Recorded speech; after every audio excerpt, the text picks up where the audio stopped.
საღამომშვიდობისა, მე მაკაცინცაძე ვარ, თქვენ უყურებთ აქტუალურ თემას და ჩვენს გუნდთან ერთად კვირის მთავარ თემებს წარმოგიდგენთ. ევროპარლამენტში პოლიტიკური ჯგუფი პატრიოტები ევროპისთვის გამჭვირვალობასა და ანგარიშვალდებულების კომიტეტის შექმნას ითხოვს მათ ევროკავშირსა და ათეულათასობით არასამთავრობო ორგანიზაციას შორის გაფორმებულ კონტრაქტებთან დაკავშირებით დეტალური მონაცემები აინტერესებთ. პარალელურად გამოქვეყნდა ინფორმაცია არასამთავრობო ორგანიზაციებისთვის უკვე გამოყოფილი და სამომავლო დასათვისებელი თანხების შესახებ. ჩამონათვალში მილიონობით ევრო ქართულ არასამთავრობო ორგანიზაციებს აქვთ ჩარიცხული. ევროპულ სტრუქტურებში მესამე სექტორის დაფინანსების გამჭვირვალობაზე საუბრის პარალელურად ქართულ ოცნებაში კიდევ ერთხელ საუბრობენ იმ საკანონმდებლო ცვლილების აუცილებლობასა და მართებულობაზე, რომელიც მმართველმა გუნდმა ფინანსების საჯაროობის უზრუნველსაყოფად მიიღო. პარალელურად ევროპარლამენტმა მორიგი რეზოლუცია მიიღო და საქართველოსთან მიმართები დოკუმენტი ამჯერადაც მწვავეა. ახალი საპარლამენტო არჩევნების დანიშვნა, სანქციების დაწესება, სალომე ზურაბიშვილის ლეგიტიმურად გამოცხადება და სააკაშვილის სამკურნალოდ გადაყვანა. ოპოზიციის ერთიანობისთვის ევროპარლამენტიდან მსგავსი მხარდაჭერაც არ აღმოჩნდა საკმარისი. დაპირისპირების მთავარი მიზეზი ამ დრომდე არჩევნებში მონაწილეობის საკითხია. ლელუმ იმ არჩევნებში მონაწილეობა გადაწყვეტა, რომლის ჩაშლასაც ნაციონალური მოძრაობა და ბოიკოტში მყოფი სხვა ოპოზიციური პარტიები აანონსებენ. ამ და სხვა აქტუალურ თემებზე სტუმრებთან ვისაუბრებ და სტუდიაში იმყოფებიან ბიძინა გიორგობიანი, გიორგი ხატიაშვილი და ოთარ ჭულუხაძე. ბატონებო, მოგესალმებით. ძალიან დიდი მადლობა, რომ დაგვითმეთ დრო და ხართ დღეს ჩვენთან სტუდიაში სტუმრად. ბატონო ბიძინა, თქვენგან დავიწყებ. მეორე დღე არის საუბარი არ წყდება იმ მილიონობით ევროზე, რომელიც ქართულ არასამთავრობო ორგანიზაციებს აქვთ მიღებული და ერთ-ერთი მთავარი შეკითხვა, რაც ამ დრომდე ისმის, არის რისთვის. როგორ ხედავთ აი ამ პროცესს თქვენ?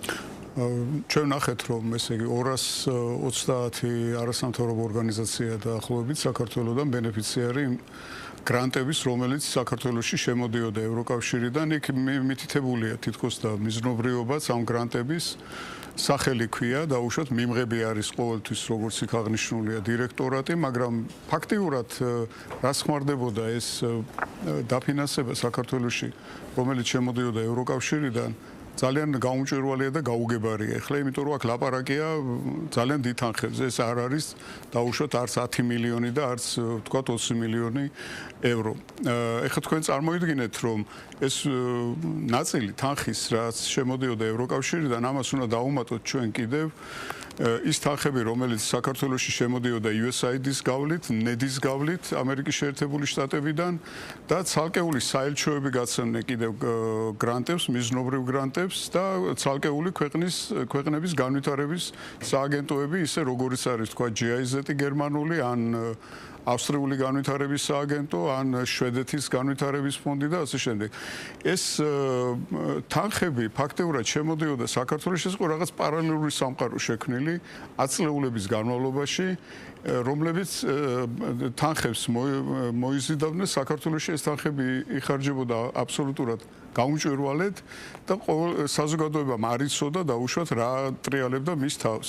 ჩვენ გქონდა წინაწლების განმავლობაში ინფორმაცია ფარა, როდესაც ამერიკული ფარა, რომლის ანალოგიც მივიღეთ ჩვენ აქ საქართველოში კანონი, ამერიკული ფარა რო გამოაქვეყნებდა, იქიდან ვიგებდით ხოლმე ჩვენ თქვათ გიული ალასანიამ რამდენი ასეული ათასი დოლარი გადაიხადა სხვადასხვა ლობისტური კომპანიებისათვის, რომ საქართველოზე დაუშვათ ემუშავოთ მათ პარტიაზე და მათ პოლიტიკურ მიმდინარეობაზე, მაგრამ ევროკავშირში ეს არ ქონდა. აი ეხლა ძალიან კარგია, რომ პატრიოტებმა ევროპისათვის ფრაქცია, რომელიც როგორც იქნა შეიქმნა ევროპარლამენტში და სულ უფრო და უფრო მეტ გავლენას იძენს ეს ფრაქცია და უკვე დისკომფორტს უქმნის იქაურ ბიუროკრატიის ისეთ დიდ მოსწრებს, როგორიც არის ურსულა ფონ დერ ლაიენი და სხვები, რომ ამ ფრაქციამ ეს ოფიციალურად მოიპოვა ეს ყველაფერი, ეს დოკუმენტაცია და გახადა საჯაროდ. აქამდე ეს არ ვიცოდით ჩვენ. თქვენ გახსოვთ, როდესაც საქართველოს პარლამენტის თავმჯდომარე გულდაწყვეტილი ამბობდა, რომ რამდენჯერმე მიმართა საქართველოში ევროკავშირის ელჩს, რომ გაესაჯაროებინა ის ესე იგი ფინანსური წყაროები და ნაკადები, რომელიც მოდიოდა საქართველოში, რაზეც მან ფაქტიურად არანაირი პასუხი ვერ მივიღეთ.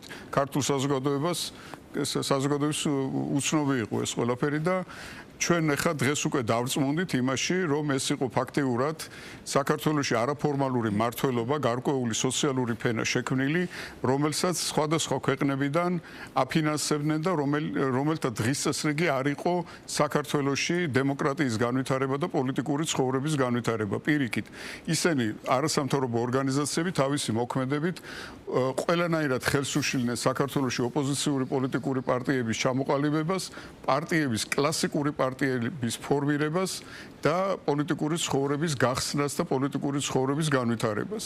და დღესაც აგრძელებს სხვათა შორის ამას.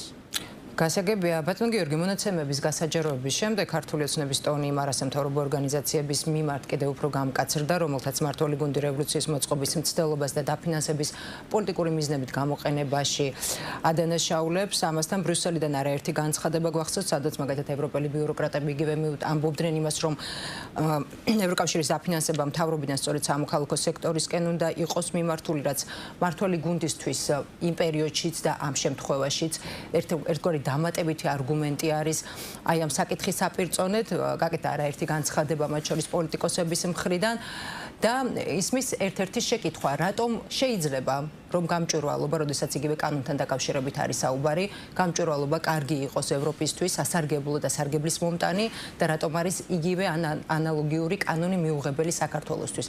ფაქტია, რომ ეს საკითხი კიდევ ერთხელ გააქტუალურა არასამთავრობო ორგანიზაციების დაფინანსების საკითხის წამოწევა. მოგესალმებით, მადლობა მოწვევისთვის. ზოგადად ეს დაფინანსების თემა უფრო იქცა, ესე ვთქვათ, ეს პოლიტიკური ინსტრუმენტალიზაცია ხდება ამ თემის და უკვე ხდება ასე ვთქვათ, საიდან მოაბავყურს ამ საკითხს, ხო?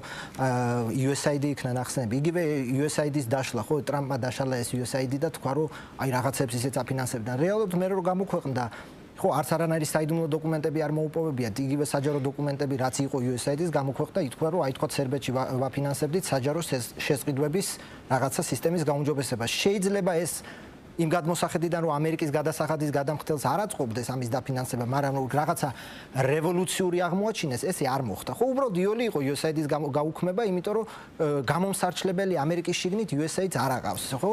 იგივე ეს საკითხი, ხო, ის ყბადაღებული კანონი 2023-ში რომ მიიღეს, ამოქმედა, ხო, ისე ჩატარდა არჩევნების და ისე თუ 2024-ში უკაცრავად.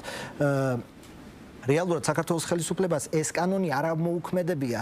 იმის მიუხედავად, რომ გვეუბნებიან, რომ აქ ფული შემოდის რევოლუციის მოსაწყობად, ხო, არჩევნების წინ ამას გვეუბნებოდნენ, რომ თუ ჩვენ ამ კანონს არ მივიღებთ, მაგრამ რეგისტრაცია ხომ დაიწყეს არასამთავრობო ორგანიზაციების ნაწილმა. კი, ბატონო, მაგრამ რეალურად ახლა ვთქვათ, სიმართლე, ვისთვისაც ეს კანონი მიიღეს, იმ აქტივისტი არასამთავრობო ორგანიზაციებისთვის, ისინი არც დარეგისტრირებულან, როგორც ჩვენ ვიცით, არც გეგმავენ და არც არაფერი გამოქვეყნებულა და არჩევნებიც ისე ჩატარდა, რომ მაინდა-მაინც არ მოუქმედებიათ ეს კანონი, რომ ეთქვათ, რომ აი რევოლუციისთვის ფული იხდება. შესაბამისად, ზოგადად რა თქმა უნდა, ხა გამჭირვალობა კარგია, მაგრამ აქ ეშმაკი ყოველთვის დეტალებშია. რა კანონს იღებ, როგორ, რა იარლიხს აკერებ, თორე იმ კანონს რო იღებ და იმ განხილვებშიც იყო, რომ გრანტის კანონს რაღაც სამ შესწორებას შეიტან და ყველაფერი გასაჯაროვდება. ბრიუსელში და საქართველოშიც ეს არასამთავრობო დაფინანსების საკითხი, რა თქმა უნდა, არის პოლიტიკური ჭიდილის და პოლიტიკური ბრძოლის საკითხი, უფრო მეტად ვიდრე ის, რომ რაც ახლა თქვენ ბრძანეთ, რომ ევროპარლამენტის ამ ფრაქციამ გამოაქვეყნა, ისიც ხო ახლა საჯარო დოკუმენტები არანაირი ტოპ საიდუმლო. ცუდი რა არის იმაში, რომ დოკუმენტები ამ შემთხვევაში არა, ცუდი არაფერია, გამოქვეყნეს, კი ბატონო. კი ბატონო, გამოქვეყნეს. რამე ისე, აი როგორც USAID-ის შემთხვევაში, რამე გავიგეთ სკანდალური, რეალურად სკანდალური გავიგეთ. კი ბატონო, რაღაცა გავიგეთ, რომ 200 ქართული არასამთავრობო ფინანსდებოდა ეს დიდი ალბათობით ისედაც ვიცოდით, მაგრამ რამე სკანდალური თუ გავიგეთ. რეალურად ეგ არის კითხვა, როგორც აი იგივე რომ დაუბრუნდეთ საქართველოს ხელისუფლება რო იძახის, რომ რევოლუციაში ფული იდება, ხო, ამდენ წელია გვესმის. არანაირი ქმედითი ნაბიჯი და კიდევ მე რომ ის კანონიც არ ამოქმედებულა. ხო, მაგრამ როდესაც თქვა ამ ტიპის თანხებზე არის, ამ რაოდენობის თანხებზე არის საუბარი, მიზნობრიობა ხომ უნდა იყოს დასაბუთებული, არ ფიქრობთ, რომ თქვა იგივე თუნდაც მიზნობრიობის დასაბუთების ნაწილში და ამავდროულად თანხების გამჭვირვალობის ნაწილში. ხო, არა, კი ბატონო, ხა და ვინმე თქვა რომ არ არის დასაბუთებული, იმიტომ დარწმუნებული ვარ, რომ აქ სხვა საკითხია, ის მიზნობრიობა შეიძლება ერთი ეწერო სხვაში იხარჯებოდეს, მაგრამ დარწმუნებული ვარ, რომ დასაბუთებაც იქნება და ბრწყინვალით იქნება გაწერილი იმ ფურცელზე. და საკითხი ხო ეს დგას, არის მტკიცება, რომ ეს იხარჯება რევოლუციურ საქმიანობაში და ამას დამტკიცება ჭირდება თუ იხარჯება ეს რევოლუციურ საქმიანობაში, თორე ქაღალდების და ასე ვთქვათ ინვოისების დონეზე დარწმუნებული ვარ, რომ არავის არაფერი შეეშლება და ყველაფერი მეტნაკლებად მოწესრიგებული იქნება. გასაგებია. ოთარ, უნგრელი ევროპელი დეპუტატი სტრასბურგში გამართულ პრესკონფერენციაზე საუბრობდა ასევე იმაზე, რომ ევროკომისიამ 2019-2023 წლებში 37,000 კონტრაქტი გააფორმა არასამთავრობო ორგანიზაციებთან, ჯამში არის 17 მილიარდი ევროს ოდენობით და საჭირო რომ ეს მონაცემები ყველასთვის იყოს ხელმისაწვდომი, ეს რა თქმა უნდა ეს ინფორმაცია ჩვენი მაყურებლისთვის, თუმცა როდესაც იგივე საქართველოზე არის საუბარი, რაზეც ბატონ გიორგისაც ვკითხეთ, გამჭვირვალობის შესახებ კანონის ამოქმედება ძალიან დიდი წინააღმდეგობა მოჰყვა და ძალიან დიდი მოთქმა და პოლიტიკური პროცესი ფაქტობრივად, ხომ?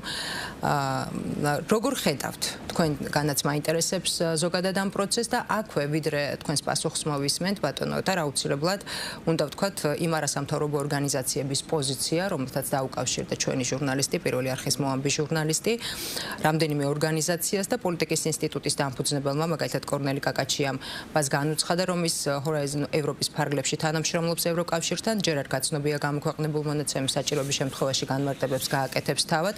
ახალგაზრდა იურისტთა ასოციაციის პასუხიც მოვისმინეთ, რომ ყველა ანგარიში და ყველა განხორციელებული პროექტის შესახებ ინფორმაცია მათ ვებგვერდზე იძებნება. IDF-ის წარმომადგენლებს რაც შეეხებათ, ამბობენ, რომ გამოქვეყნებულ ციფრებში შეცდომაა და მათაც ვებგვერდზე უდევთ ინფორმაცია განხორციელებული და მიმდინარე პროექტების შესახებ და ასევე სოციალური სამართლიანობის ცენტრში თქვეს, რომ გამოქვეყნებულ ინფორმაციაში მონაცემები არის არასწორი. მოგესალმებით, მადლობა მოწვევისთვის. ჩვენ არ უნდა, ასე ვთქვათ, ამ დეტალებში მართალი არის ეშმაკები, მაგრამ თავარი არ უნდა დაგვავიწყდეს. თავარი არის ის, რომ ეს ადამიანები არასამთავრობო ორგანიზაციების დიდი ნაწილი, ასე ვთქვათ, ვისაც აი ბობოლა NGO-ები შეიძლება დავარქვათ, ხშირად და ძალიან აქტიურად უხვევდნენ იმას, რაც ალბათ მას მართლა უწერია, ხო თქვათ, პირობითად დემოკრატიის განვითარება და ამაში დახარჯული პირობითად რა ვიცი, X მილიონი ან X 1000 თანხა ძალიან მარტივად ექვემდებარება ინტერპრეტაციას და თავისებურად განმარტებას. მაგალითად, ის რომ გამოხვიდე რუსთაველს და თქვა, რომ ჩვენ ახლა ტექნიკურ მთავრობას ვაარსებთ. ან მიიღო ისეთ ასე ვთქვათ, ღონისძიებებში მონაწილეობა, რაც ხშირ შემთხვევაში სახელმწიფოებრიობას უთხრის ძირს. ანუ რეალურად NGO-ების სახით, არასამთავრობო ორგანიზაციების სახით იყო და არის რეალურად ჯერ კიდევ ჩამოყალიბებული საზოგადოებაში ჯგუფი, რომელიც არის აშკარად უცხო ქვეყნების ინტერესების გამტარი. ეს არის მთავარი, ხო? და ამისი ხა უგულებელყოფა და იმის დეტალებამდე დასვლა, რო თქვათ, იმას რა უწერია იქ, ხო? კი, ცხადია, ხა ის არ დაწესო, მე ახლა იმიტომ ვარ, რომ კონკრეტული მთავრობა დავამხო პირობითად და უცხოეთის ინტერესი გავატარო, ხო? ეს ცალსახად პოლიტიკური ინტერესი გავატარო, ხო? ანუ მაგრამ ჩვენი უახლოესი ისტორიის უკანასკნელი 3 წელი საპირისპირო მეტყველებს, ხო? ჩვენ ხედავდით ადამიანებს, გამოსულებს კონკრეტული დავალებებით, ხო? ანუ რაღაც რევოლუციური მოწოდებები, ტექნიკური მთავრობის შესახებ. ამის შესახებ ეს ხო არა, ჩემი მოგონება ეს არის, პირდაპირ კადრები არის და გვახსოვს ეს ყველაფერი. უბრალოდ ეს თანდათან კი, ცხადია, ხა არავინ არ მალავს, რომ ამაში პოლიტიკური კონტექსტია და ესეც უნდა იყოს. თუ ჩვენ ვამბობთ, რომ ვართ სუვერენული ქვეყანა, მაქსიმალურად უნდა ვეცადოთ, რომ გავაკონტროლოთ ის ნაკადები ფინანსური და რომელიც შემოედინება და მაქსიმალურად მოვახდინოთ საზოგადოების ინფორმირება იმასთან დაკავშირებით თუ ვინ რატომ აკეთებს, ხო? და ჩვენ ახლა მართლა ხო არ ცხოვრობთ რაღაც ვაკუუმში და ვიცით რომ NGO-ები ხშირ შემთხვევაში არის არა მარტო საქართველოში, არამედ სხვაგან, ასე ვთქვათ, მედროშეები გარე ძალების პოლიტიკური ინტერესების გატარების. ესე იყო მაგალითად უკრაინაში, ესე არის აქაც და პოსტსაბჭოთა სივრცეში ბევრგან. ხო, ახლა ეს არ არის გასაკვირი, ხა იგივე ჩვენი მეზობელი ქვეყნის პრემიერ-მინისტრი ამ სფეროდან არის მოსული და ჩვენი 2003 წლის ხელისუფლება, ეგრეთ წოდებული ვარდების რევოლუციით მოსული ხელისუფლების ბევრი წევრი სწორედ აი ამ, ასე ვთქვათ, არასამთავრობო ორგანიზაციიდან არის მოსული, ხო?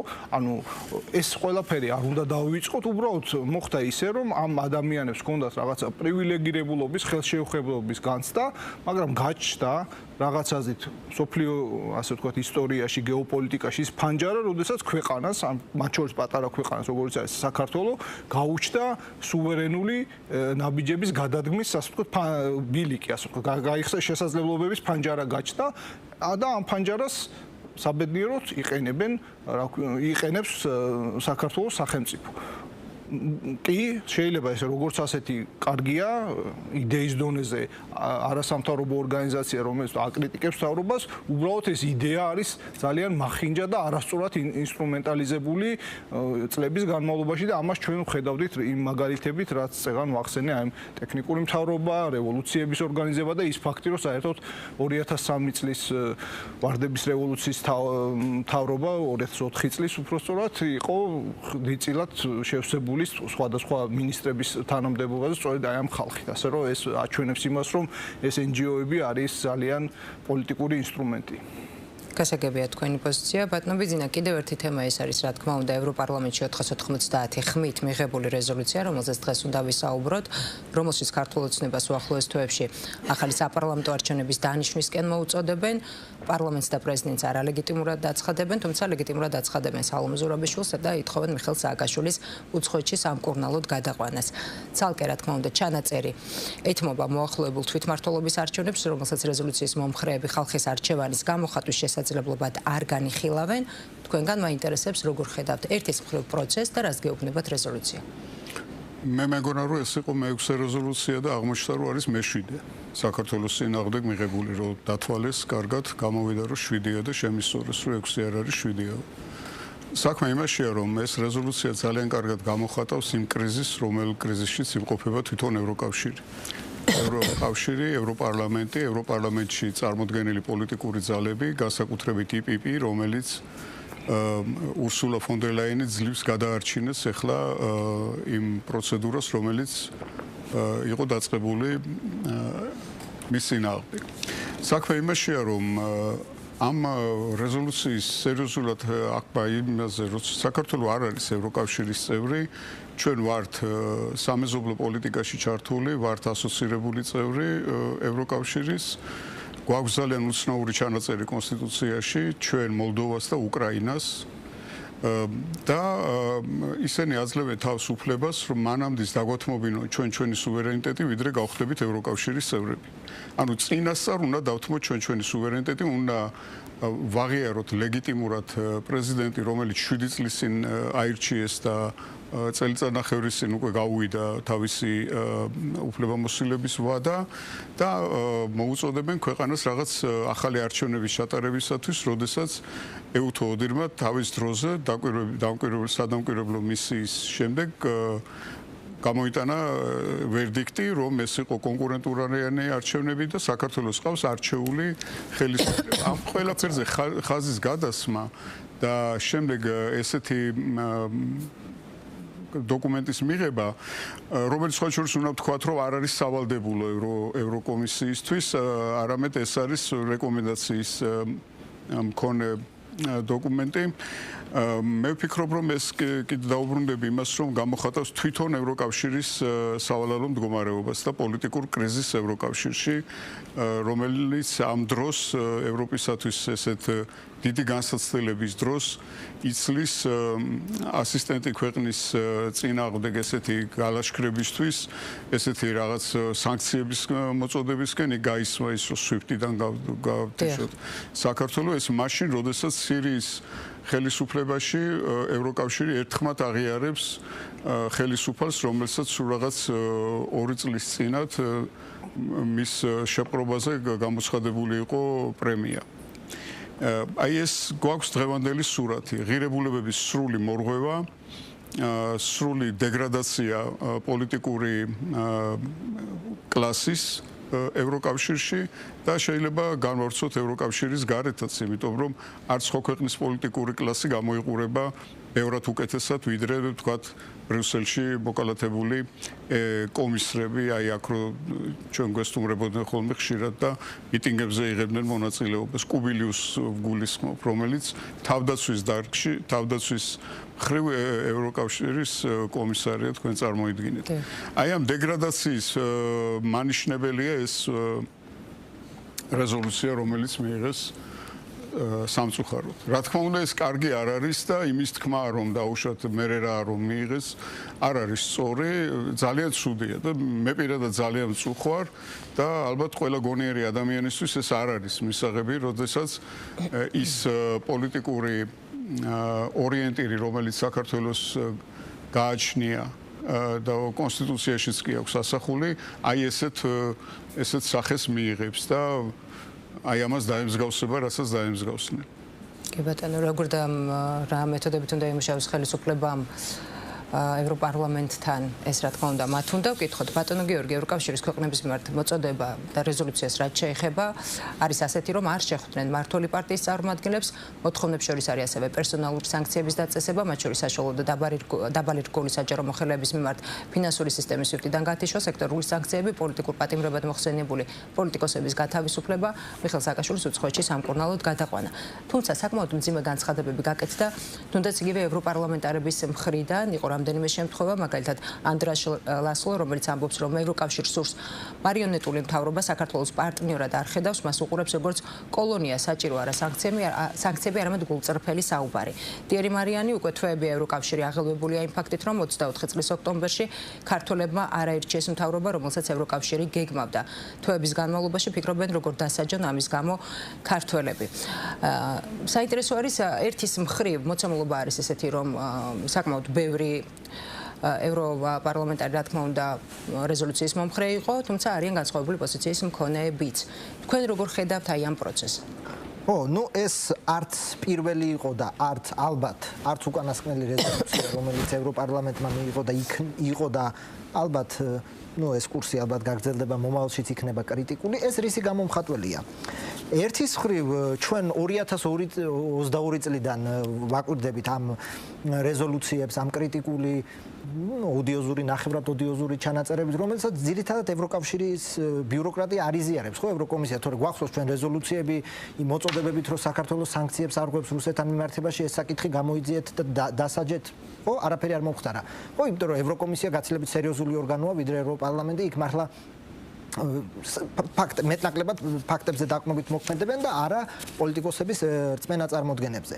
მეორე მხრივ ეს გამომხატველია თუმცა ფაქტია, ბოდიში რომ გაწყვეტინებთ, არც სანქციების გვერდის ალა და დასტურებულა, როდესაც სანქციები. ევროკომისიას ეგეთი რამე არ უთქვამს. ამის თქმა მინდა, რომ ევროპარლამენტი გაცილებით კრიტიკული, იმიტომ ეს პოლიტიკური ორგანოა ერთის მხრივ, მეორე მხრივ ეს გამოხატავს იმას, რომ ქართულ ოცნებას აქვს ნელ-ნელა უფრო და უფრო ჩამოშორდა, ვთქვათ, ევროპის წამყვან პოლიტიკურ, იპიპისთან სულ დაპირისპირებული იყო, როგორც გვახსოვს, შემდეგ სოციალისტებიდანაც გამოვიდნენ, დღეს აი ეს ჯგუფი უნგრელები მეტნაკლებად მოკავშირეები არიან, მაგრამ ზოგადად რა ხდება? ის ხალხი, ხო, რამდენი 400-ზე თუ 500-ზე მეტი კაცი ევროპარლამენტში, ძირითადად არავის არ აინტერესებს საქართველოს საკითხი, ხო, ის ხალხი, ვისაც აინტერესებს საქართველოს საკითხი, რა თქმა უნდა, უკიდურესად კრიტიკულად არის განწყობილი საქართველოს ხელისუფლების მიმართ და, რა თქმა უნდა, მოკავშირეა საქართველოს ოპოზიციის და ასახავს იმ რწმენას წარმოადგენს. იპიპის თუ გულისხმობთ, ამ შემთხვევაში ცხადია იმის გათვალისწინებით, რომ ოჯახის წევრი ნაციონალური მოძრაობა. რა ტიპის დაინტერესებაზე საუბრობთ? დაინტერესება უფრო ის არის, რომ მოკავშირეები, მათი რწმენა წარმოდგენა, მოკავშირეები არიან საქართველოს ოპოზიციის, ისინიც ისე ხედავენ, თქვათ, და არიან უკიდურესად კრიტიკულად და ეს 2-3 წელიწადი საქართველოს მთავრობამ და ქართულ მოძრაობამ არაფერი არ გააკეთა, რომ ის რწმენა წარმოდგენები, თქვათ, გაეფანტა, ხო? ბოლო 3 წელი ჩვენ რას ვაკვირდებით, ხო?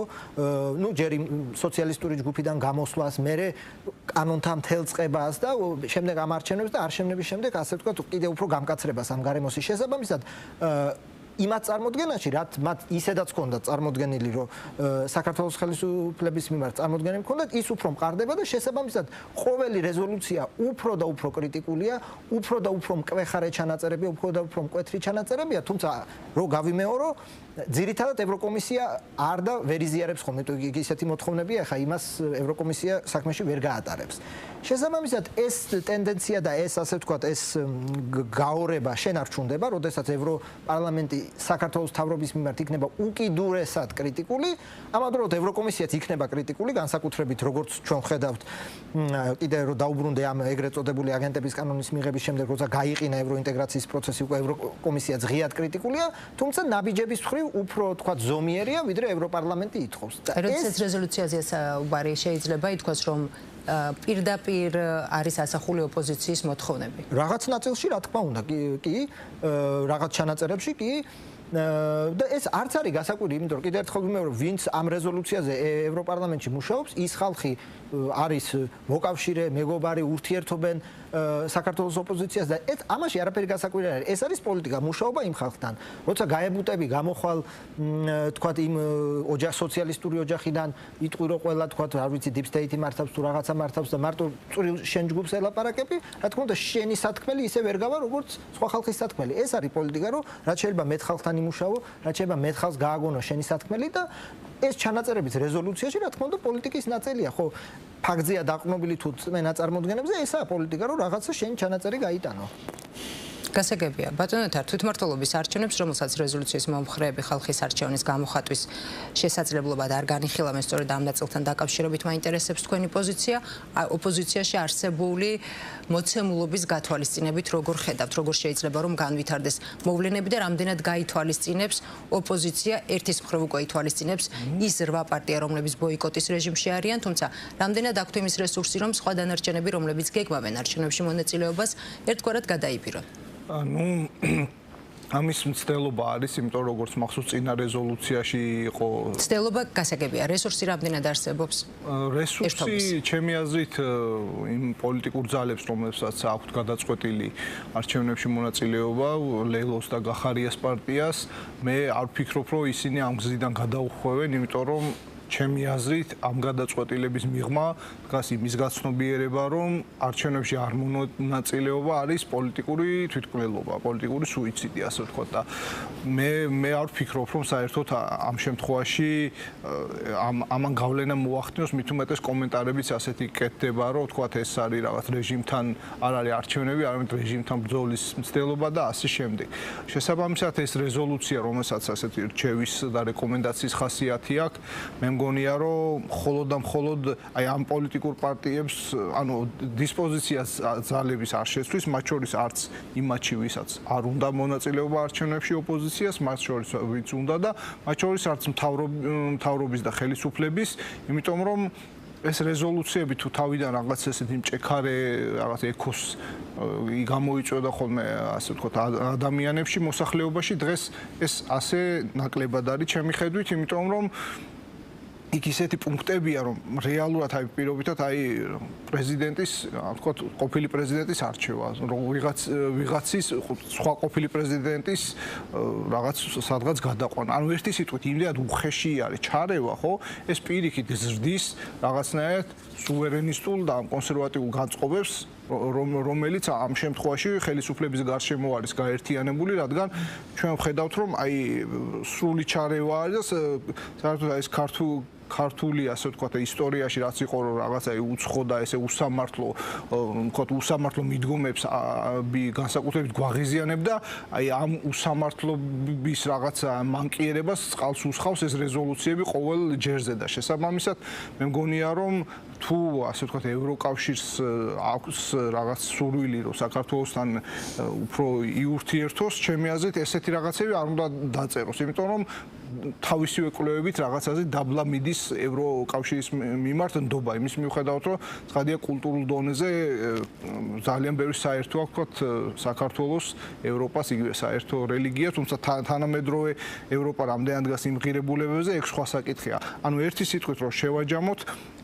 რეზოლუცია არის ასე ვთქვათ აი პოლიტიკური პინგ-პონგის ნაწილი, რომ აი მუდმივად იყოს ასე ვთქვათ ტონუსში ის ვთქვათ ოპოზიციური სპექტრი, რომელიც ძალიან კრიზისშია, თუ ისინი ვერ ახერხებენ ამ ტონუსის აწევას, იმიტომ რომ დიდი მარცხი იგემეს, განხეთქილება შიგნით, ერთმანეთის კრიტიკა მიმდინარეობს, უბრალოდ ეს ხდება შეხსენება, რომ რაღაცა ელექტორატი, რომელიც არის აი გარე ჩარევებზე, გარე დირექტივებზე მოწოდებული და მათი ეს წარმომადგენლები ამ ოპოზიციის სახით, მათ ჰქონდა ანუ ის პულსაციაც კი რაც ძალიან დაბალზეა, რომ ის პულსაციაც არ შეჩერდეს. ჩემი აზრით, რეზოლუციის ერთ-ერთი შემადგენელი ეს არის, თუმცა კიდევ და კიდევ არ მგონია, რომ ლელომ და გახარიამ შეცვალოს მოსაზრება ამასთან დაკავშირებით. გასაგებია, თვითმმართველობის არჩევნებზე უშუალოდ ვისაუბრებთ. მანამდე ბატონო გიორგი, თქვენ დაგიბრუნდებით რეზოლუციის ნაწილში მიხეილ სააკაშვილის ჩანაწერთან დაკავშირებით, რომლის სამკურნალოდ გადაყვანასაც ითხოვენ. ერთის მხრივ ეფექტი როგორი არის მიხეილ სააკაშვილის? ხება რა ზიანებს ერთის მხრივ პროცესს, თავად მიხეილ სააკაშვილის ხსენება, თუნდაც იგივე რეზოლუციაში, მაგალითად ხედავთ, რატომ გეკითხებით, აქვე განვარტავ, ხედავდით აქ აქციებზე საქართველოში, რუსთაველის გამზირზე, არაერთი შემთხვევა მოხდა, როდესაც უკმაყოფილება გამოიწვია, მათ შორის აქციის მონაწილეების მიხეილ სააკაშვილის პოსტერების გამოჩენა.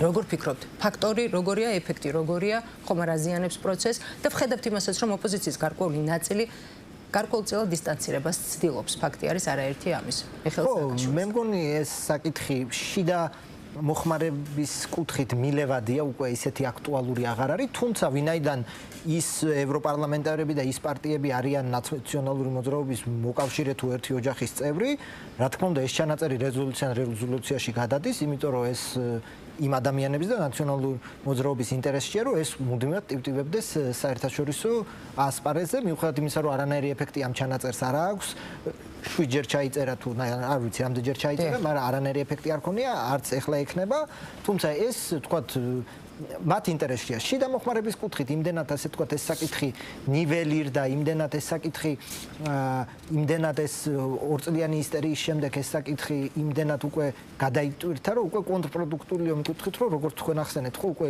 თვითონ შიგნითაც თქვათ მიტინგებზე თუ ოპოზიციურ ოჯახში მაინდა-მაინც ინტერესს არ იწვევს, მაგრამ თვითონ ნაციონალური მოძრაობის და სააკაშვილის ინტერესი არის, რომ ეს მუდმივად ტივტივებდეს, შესაბამისად ეს რეზოლუციიდან რეზოლუციაში გადადის მარტივი მიზეზის გამო, ხო, რომ ვინც ამ რეზოლუციას წერენ, არიან თქვათ მოკავშირეები თუ თანამებრძოლები თუ ასე ვთქვათ, თანამოაზრეები და შესაბამისად ეს ჩანაწერი გადავა შემდეგ რეზოლუციაშიც შემიძლია გარანტია მოგცეთ, დიდი ალბათობით იქნება ეს ჩანაწერი. გასაგებია, ბატონო ვიძია, ოპოზიცია, რომელიც შემოდგომიდან მოყოლებული ფაქტი არის, რომ ისეც ვერ თანხმდება უკაცრავად საკმაოდ პრინციპულ საკითხებზე, კიდევ უფრო დაუპირისპირდა ერთმანეთს ლელოს გადაწყვეტილების შემდეგ, ნახეთ არაერთი განცხადებები, როგორც ლელოს მხრიდან, ისე იმ 8 ოპოზიციური პარტიის წარმომადგენლების მხრიდან, რომლებიც არიან ბოიკოტის რეჟიმში.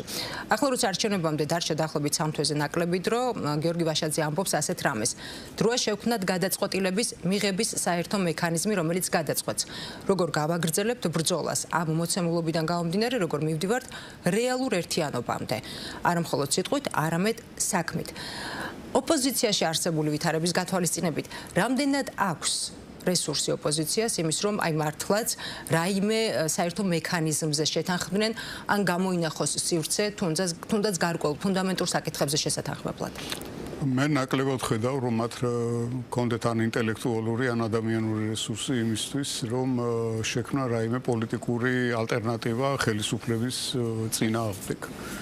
ხელისუფლების წინააღმდეგ მე ვგულისხმობ საარჩევნო ალტერნატივას და არა იმ გაუთავებელ პერმანენტულ რევოლუციას, რომელსაც ისინი 2012 წლის ეგრეთ წოდებული გადამწყვეტი მიტინგის შემდეგ ანხორციელებენ. ეს იყო 2013 წლის აპრილის თვეში, მათ პირველად რო შეიკრიბნენ პარლამენტის წინ და თქვენს, რომ ეხლა ჩვენ გადამწყვეტ ბრძოლას ვიწყებ და ასე შემდეგ.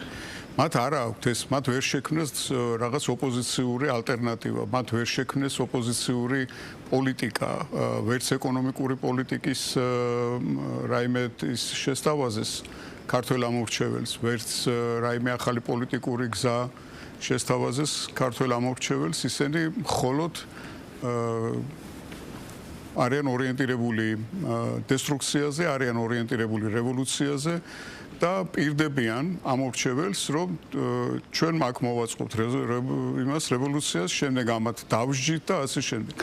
ასე არჩევნებს ვერ ხედავთ პარალელურად. რესურსი მათ არ რო ქონდათ, აქამდე ხო გააკეთებდნენ ისინი, რა იმის რესურსი რო ქონოდათ, აქამდე გამოიყენებდნენ, ის მოგზაურობული ხალხი არ არის. ისინი დაუშვათ რაიმე რო შეძლებოდათ მათ ძალით განხორციელება. კი, თავად თქვენ ხედავთ, ცხადია, ხედავენ რომ რევოლუციის რესურსი არ არსებობს. ასეთ პირობებში მაშინ რას უკავშირდება აი ამ ტიპის განცხადებები, მოწოდებები და ერთგვარად მოლოდინის შექმნა საკუთარ ამბავში. მოლოდინის ქმნიან ისინი, რომ აი დღეს თუ ხვალ გავაკეთებ ჩვენ იმას რევოლუციას, მთელი ევროპარლამენტი გვიჭერს მხარს და აი ამ მოლოდინში აცხოვრებენ იმ ამორჩეველს, რომელიც სამწუხაროდ ისევ მათ ტელევიზიებით არის მიჯაჭული მათზე საინფორმაციო საშუალებებით და აქვთ გაუთავებელი მოლოდინი იმის, რომ ოდესღაც დაბრუნდება ის მათთვის სანატრელი ცხოვრება, რომელიც მათ ქონდათ 2004-დან 2012 წლის შუალედში. მათ ამის რესურსი კიდევ ერთხელ გავიმეორებ, არ აქვთ რო ქონოდათ ამის შესაძლებლობა ისინი, რა თქმა უნდა, განახორციელებდნენ, სადეს რამდენჯერმე იყო შტურმი პარლამენტზე, რამდენჯერმე სერიოზული საფრთხე არსებობდა ამით, დღეს ამის საშუალება მათ არ აქვთ. და არ არის არც იმის მოლოდინი, რომ დაუშვათ უახლოეს მომავალში ამას შეძლებენ. ადგილობრივი არჩევნები არ არის ის ასე ვთქვათ ტრიგერი, რომელიც საქართველოში რევოლუციას გამოიწვევს. და ტყუილად ეს არის ქარიშხალი ჭიქაში, რასაც ისინი აკეთებენ, უბრალოდ ერთმანეთში ვერ იყოფენ, ვინ იქნება ოპოზიციის პირველი ნომერი. აი ამაზე მიმდინარეობს მათ შორის კინკლაობა და დაპირისპირება. მათ იმდენად არ აინტერესებთ ხელისუფლების წინააღმდეგ ბრძოლა, რამდენადაც ერთმანეთის წინააღმდეგ. თქვენ ნახეთ, შიმშილობაც კი გამოაცხადა ერთ-ერთმა ქალბატონმა, მე პარტიებს მათ ნაკლებად დავარქმევდი, იმიტომ რომ პარტიას მე იქ ვერ ვხედავ. შიმშილობა გამოაცხადა ოპოზიციაში ყოფმა ქალბატონმა რაღაც ოპოზიციური სხვა დაჯგუფებების წინააღმდეგ, რომ იმათ არ გადადგან არჩევნებისკენ რაიმე ნაბიჯი. აქ უკვე რაიმე ესეთ სერიოზული განხილვა და სერიოზული მსჯელობა იმაზე, რომ მათ რაიმე შეუძლიათ თუ არა, მე მგონი ზედმეტია. არ შეუძლიათ. სალსახა და ერთმანეთს. გასაგებია, ბატონ გიორგი. ბატონი ბიზინა როგორ საუბრობს ამ საუბრიდან გამომდინარე, როგორ ხედავთ ერთის მხრივ თქვენ თავად როგორ ხედავთ პროცესს? ბატონმა ბიზინა განაცხადა, რომ ოპოზიცია ამ შემთხვევაში ერინე ხოშტარიამ ერთგვარი ულტიმატუმი წაუყენა თავისავე პოლიტიკურ პარტნიორებს, ასე ვთქვათ, ოპოზიციიდან, ხომ? ვის ებრძვის, ვის წინააღმდეგ იბრძვის პოლიტიკურად ოპოზიცია? ერთმანეთში აქვს თქვათ გამართული ბრძოლა წინა საარჩევნო პერიოდში მათ შორის, თუ ისინი იბრძვიან ხელისუფლების წინააღმდეგ? და აქვე კითხავთ სალომე ზურაბიშვილი, ის ამბობს, რომ ჩვენ არც არჩევნებში მონაწილეობის კამპანია გვაწყობს, არც ბოიკოტის ჩვენი თემა გავაცოცხლოთ. წინააღმდეგობის პლატფორმა, რომელიც ჩამოაყალიბებს გარდამავალ მთავრობას.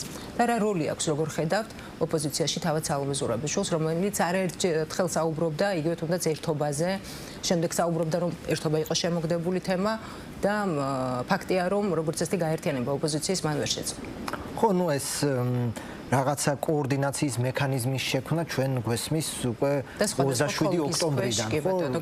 რა დღესაც ბრიფინგზე დადგნენ და გამოაცხადეს, რომ არ აღიარებდნენ არაფერს და ბოიკოტს უცხადებდნენ, იმ დღიდან გვესმის ჩვენ ამ საკოორდინაციო მექანიზმის შექმნა, ხან იქნება, ხან ვერ იქნება, დიდად ეფექტური არ არის და ამის შედეგია ალბათაც ის, რომ ну გახარია ისედაც აპირებდა, ხო? მეტნაკლებად თავისი გზა აქვს და ლელოც ალბათ დარწმუნდა, რომ ეს რაღაცა ამ პრეზიდენტობანას თამაში და რაღაცა ჯობია უფრო არჩევნებში მიიღო მონაწილეობა, ხოლო ამ შემთხვევაში ლელომ უნდა გაუძლოს, ასე ვთქვათ, ამ შიდა ოპოზიციურ წნეხს ერთის მხრივ და ამ თქვათ ამ რა ფაქტორებმა დაარწმუნა ლელო, როგორ ფიქრობთ იმაში, რომ თქვათ აი ამ ტიპის გადაწყვეტილება მიიღო და საბოლოოდ ეთქვა ის, რომ მიიღებს თვითმმართველობის არჩევნებში მონაწილეობას? ალბათ, ну, რამდენი მრავალშრიანია. პოლიტიკურად, კი ბატონო, პოლიტიკურად რა რომელი პოზიცია არის შედარებით მართებული და მომგებიანი პოლიტიკური პარტიისთვის? ხო, ლელო გახარია უფრო თანმიმდევრულია ამ პოზიციაში, იმიტომ რომ თქვათ, კი ბატონო, პარლამენტში ბოიკოტში იყვნენ, თუმცა მათ მანდატები თავისინებით არ დაუთმიათ, ხო? ლელოს შემთხვევაში ეს პრობლემა იყო, რომ თქვათ, პრეზიდენტ და პარლამენტს თუ არ აღიარებ, რაც ოპოზიციის კითხვაა, რომ მაშინ რა თვითმმართველობის არჩევნებზე გადიხარ, თუმცა ლელო ალბათ დარწმუნდა იმაში, ან რაც ხედავს დღეს, რომ მეტნაკლებად ქუჩას ამ მომენტისთვის ეფექტი არ მოაქვს იმ კუთხით რომ თქვათ ეს რეჟიმის ცვლილებით არ მოაქვს მეორე სხვი პარტიამ რომ იარსებოს საჭიროა პოლიტიკურ პროცესში მონაწილეობის მიღება ხო იქ უამრავი შრია იქნება ეს ოფისები იქნება ის თვითონ პარტიის სტრუქტურა რეგიონებში ასე შემდეგ იმიტომ თუ პარტია არსად არ მონაწილეობს მაშინ უნდა გააბრაგდე და მაშინ დღეში უნდა გავარდეს პარტია იმისია რომ აბრაგი არ არის ხო და ლელოს ეთყობა არ მიაჩნია რომ ეს გააბრაგება ბოლომდე ის არის რა თქვია მისაღები გზა და ამიტომ ლელო დაადგა ამ გზას რომელიც არის რომ ბრძოლა ანუ ვიბრძვით მაგრამ ვიბრძვით არჩევნებით ხო რაც ასე ვთქვათ კრიტიკა დაიმსახურა არა მარტო შიგნით არამედ გარედანაც ხო როგორც ჩვენ წავიკითხეთ ევროპარლამენტის რეზოლუციაში ხო ნუ ამ შემთხვევაში ერთის თქმა შემიძლია რომ ზოგადად რო თქვა ეს ევროპარლამენტის რეზოლუციაში ამ ჩანაწერის გაკეთებაც ზოგადად ეს იმ ტენდენციის გამოხატულება რაც არის რომ საქართველოში საერთაშორისო სიგნალები ხო ის დამკვიდრებული პრაქტიკა იყო წლების მანძილზე რომ ეს უაპელაციო ჭეშმარიტება ცხადდებოდა ნებისმიერი ევროპარლამენტარის განაცხადი მე უკვე თქვა ეს ოსტატურად გამოიყენა საქართველოს თავრობამ რომ ამერიკის პრეზიდენტი რო შეიცვალა და ტრამპმა რო დაიწყო რაღაცების ლაპარაკი რომ ასე შემდეგ და ასე შემდეგ ეს მანში და პროპაგანდისტვის გამოიყენა და დღესაც ეს არის ხო ხა საერთაშორისო ჩაწერეს რომ არ მიიღოთ მონაწილეობა არჩევნებში თუ არ ჩატარდება თუ რაღაცა რომ აი ლელოზე მოხდეს ზეწოლა აქ რა ვიცი ხა რჩევა შემილია მივცე ლელოს რომ მან უნდა გაუძლოს ამ საერთაშორისო ზეწოლას და უბრალოდ თქვას რომ კი ბატონო მიუხედავად დიდი პატივისცემისა ჩვენი გზა გვაქვს ჩვენ ვართ პოლიტიკური პარტია და ჩვენ ასე ვთვლით დიდი მადლობა რჩევისთვის, მაგრამ ჩვენ ასე ვთვლით, რომ ეს მანკიერი პრაქტიკა რო ხა რაღაცა რა ქვია, უაპელაციო ჭეშმარიტება ცხადდება ნებისმიერი საერთაშორისო სიგნალი საქართველოში, ესე არ არის და ამ ლელომ ამასაც უნდა გაუძლოს და თავისი გზა თუ აქვს მას ეს შემართება თავისი გეზი და გზა გაიტანოს. გასაგებია ბატონო ოთარ, როდესაც საუბარი არის მიიღონ თუ არა მონაწილეობა პოლიტიკურმა პარტიებმა თვითმმართველობის არჩევნებში, ამ საკითხზე როგორც წესი მათ შორის ანალიტიკოსების უმრავლესობა ამბობს, რომ უნდა მიიღონ მონაწილეობა იმის გათვალისწინებით, რომ პოლიტიკური პარტია არის იმისთვის, რომ გააგრძელოს პოლიტიკური ცხოვრება. ასეთ პირობებში როგორ ფიქრობთ მაშინ რა პერსპექტივა, რა პოლიტიკური პერსპექტივა აქვს იმ 8 ოპოზიციურ პარტიას, რომელიც არ გეგმავს მონაწილეობას ადგილობრივ არჩევნებში და არის ბოიკოტის რეჟიმში? ჩვენ წინა ასე ვთქვათ კითხვაზეც პასუხისას ვთქვით რომ ეს არის რაღაცნაირად პოლიტიკური სუიციდი ან ყოველ შემთხვევაში ძალიან ახლოს აი ამ აქტთან იმიტომ რომ მართლაც აი პოლიტიკურ პარტია ეს პოლიტიკური ცხოვრება სჭირდება აი საკუთარი თავის ხშირი და ხშირი კვლავ და კვლავ წარმოება და წარმოჩინება ხო ჩვენ ვიცით ახლა იგივე ჩვენს უახლოეს პოლიტიკურ ისტორიაში რომ ასეთი ბოიკოტები ცუდად დამთავრდა. იგივე მათ შორის სააკაშვილის ხელისუფლების დროს, როდესაც ოპოზიციის ნაწილმა, დიდმა ნაწილმა დახია, ასე ვთქვათ, გადაჭრა მანდატები, რამაც საბოლოო ჯამში მათ დააკარგვინა ის საპარლამენტო ტრიბუნა, ხო? ჩვენ ჩემთვის სრულიად გაურკვეველი რჩება, რატომ გადაწყვიტა ამ ოპოზიციურმა თელმა ამ 4 პარტიამ არ შესვლა, ხო? იმიტომ რომ ანუ ის თუ იყო თქვა საზრისი რომ ჩვენ არ შევალთ და გარედან მოგვეხმარებიან ამ გარე იმპულსებით ხო ამის საწინააღმდეგო ასე ვთქვათ ანტიდოტი ოცნებას უკვე გამომუშავებული ქონდა იმიტომ რომ ის ყარად დადგა შიდა ლეგიტიმაციის ასე ვთქვათ ნიადაგზე რაც იყო ვთქვათ ომში არ ჩართვა სუვერენიტეტი და ასე შემდეგ და საერთოდ რაც ახლა ქართულ ოპოზიციას ჭირს მას უნდა დამართონ და რამდენიმე წლით ადრე იმიტომ რომ არ შეიძლება პოლიტიკაში აკეთებდე ერთხელ ორჯერ სამჯერ მარცხდებოდე და შესაბამისი საზღაური ანუ შესაბამის საფასურს არ იხდიდნენ ერთადერთი და მთავარი მიზეზი რატომაც ეს პოლიტიკური პარტიები მე გულისხმობ მეტწილად რევოლუციურად ორიენტირებულ პარტიებს ხო და აი ამ რაც მანკიერი ყველაფერს რუსეთს ესე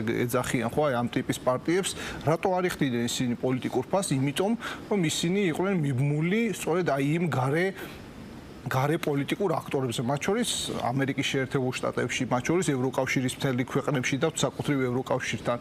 ანუ ეს ხდებოდა მათი ამ რაღაც პოლიტიკური ტივტივის თუ პოლიტიკურ დღის წესრიგში დარჩენის მიზეზი.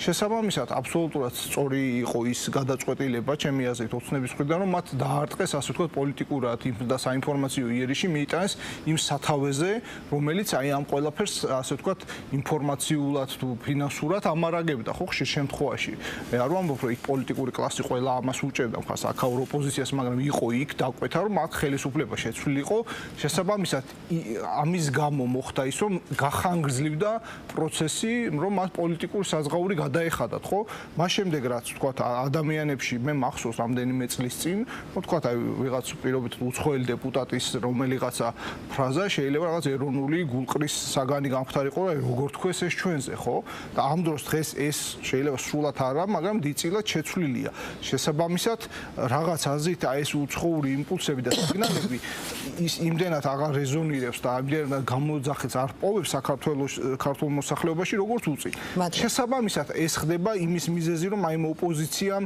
დაკარგა ეს რაღაც პოლიტიკური წონა და მართლა კრიზისში და ლამის აი მართლა განლევის რეჟიმში ჩადგნენ და ეს ბოლო გადაწყვეტილება ამ ორმა გახარიამდალებმა ეს რაღაც ალბათ ინსტინქტების დონეზე მაინც მიხვდნენ რომ ეს იქნებოდა მართლა სუიციდი და თვითმკვლელობა ხოლო იმათმა ეს ვერ გაიაზეს და საბედნიეროდ მე ვფიქრობ რომ ეს პოლიტიკურ ველს სირედით მაინც გააჯა. ძალიან დიდი მადლობა საინტერესო საუბრისთვის. სამწუხაროდ დღეს შეზღუდულები ვართ დროშემის გათვალისწინებით რომ წინ ფეხბურთია და რა თქმა უნდა გულშემატკივრები ელოდებიან ფეხბურთის დაწყების, მატჩის დაწყებას. გმადლობთ კიდევ ერთხელ სტუმრობისთვის. ასეთ იყო დღევანდელი აქტუალური თემა. გემშვიდობებით სამშაბათამდე დროებით.